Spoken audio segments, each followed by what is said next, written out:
जय जीमूतवाहन भगवान, जय जीतवाहन बाबा। 6 अक्टूबर को नहाय खाए है, 7 अक्टूबर को निर्जला व्रत है और 8 अक्टूबर को पारण है। कथा इनकी इस प्रकार है। नर्मदा नदी के तट के पास एक कंचनबटी नाम का नगर था, जो कि बहुत प्रसिद्ध नगर था।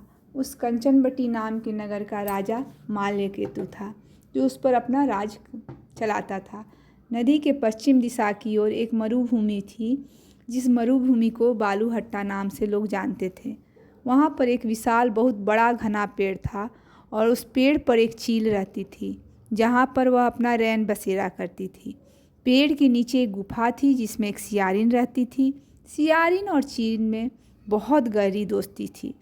एक बार दोनों ने मिलकर निर्णय लिया कि हम दोनों एक अच्छे दोस्त हैं और हम दोनों को एक साथ मिलकर जितिया व्रत करना चाहिए। दोनों ने संकल्प लिया। सुबह उठी और सूर्यदेव को स्मरण करके अपना व्रत शुरू किया।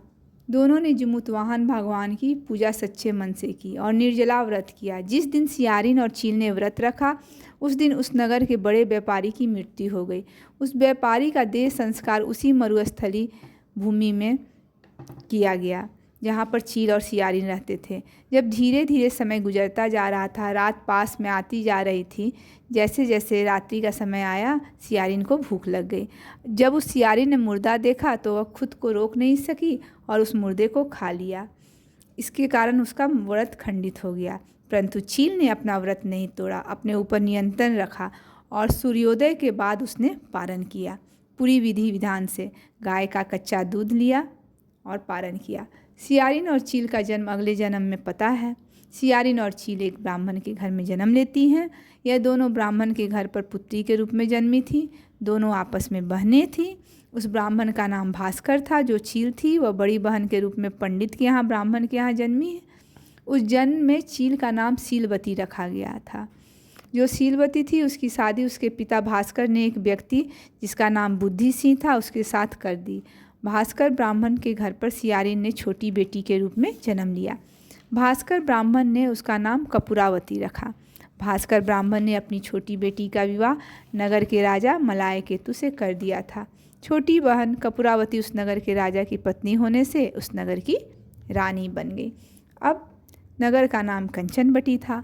भगवान जीमूतवाहन की कृपा से सीलवती की 7 संतानें हुई थी, लेकिन कपूरावती की कोख से बच्चे जन्म लेते और मर जाते। इस तरह से कपूरावती को कोई संतान नहीं थी। समय बीतता गया। सीलवती के 7 पुत्र बड़े सुंदर और यशस्वी हो गए।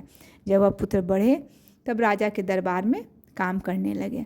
तब कपूरावती ने उन 7 पुत्रों को देखा, तब उसको ईर्ष्या होने लगी। कपूरावती ने राजा से कहकर उन 7 पुत्रों के गर्दन कटवा दिए। उसने नए बर्तनों में कटे हुए सिर रखकर लाल कपड़े से ढककर सीलवती के पास भिजवा दिया। यह सब देखकर जीमूतवाहन भगवान ने मिट्टी के 7 भाइयों के सिर बनाकर उनके धड़ से सिर को जोड़कर उन पर अमृत छिड़क दिया था। अमृत छिड़कने के बाद उसमें जान आ गई। 7 के 7 पुत्र जीवित हो गए। बोलिए जीमूतवाहन भगवान की जय। और अपने घर वापस चले गए थे। जो सर रानी ने काटे थे वे सब सिर फूल और फल बन गए। रानी कपूरावती बुद्धिसेन के घर से बच्चों की मौत की खबर सुनने के लिए व्याकुल थी। जब बहुत समय बीत गया और कपूरावती के पास उन 7 भाइयों की मौत की खबर नहीं आई, तब कपूरावती स्वयं अपनी बड़ी बहन के घर पर गई। जब बड़ी बहन के यहाँ पहुँची तो 7 भाइयों को जिंदा देख उसे आश्चर्य हो गया। कपूरावती अपनी बड़ी बहन से गलती की क्षमा मांगने लगी। भगवान जीमूतवाहन की कृपा से सीलवती को अपने पूर्व जन्म की कहानी याद थी और उसने उसको वही बताया कि तुमने कैसे अपने व्रत को खंडित कर लिया और मैंने कैसे अपने व्रत का पूर्ण रूप से पालन किया, खुद पर नियंत्रण रखा।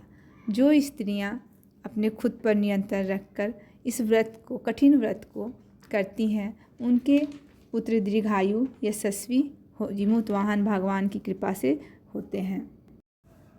एक कथा और है।